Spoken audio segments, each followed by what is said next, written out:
सोनपुर जिला सुवर्ण लोक महोत्सव मुख्य अतिथि भाव राज्यसभा सांसद श्री निरंजन बिशी जोगदे कला कलाकार संस्कृतिर सुरक्षा पुनरुद्धार प्रचार प्रसार पर ओडिशार यशस्वी मुख्यमंत्री श्रीजुक्त नवीन पट्टनायक दूरदृष्टि संपन्न जुगान्तकारी कार्यक्रम उपरे आलोकपात करथिले।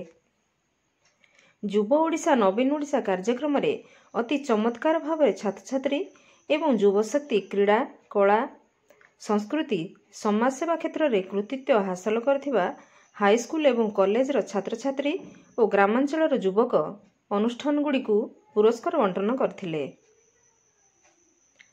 सुवर्ण लोकोत्सव जिला स्तरीय क्रीड़ा उत्सव एवं पल्लीश्री मेला कार्यक्रम में सुवर्णपुर जिलापाल श्री विमलेन्दु राय, अतिरिक्त जिलापाल श्री सूर्यनारायण दास, आरक्षी अधीक्षक श्री अमरेन्द्र पंडा, जिला संस्कृति अधिकारी, जिला स्तरीय प्रशासनिक अधिकारी कर्मचारी सहित शताधिक बरेण्य अतिथिगण उपस्थित थिले।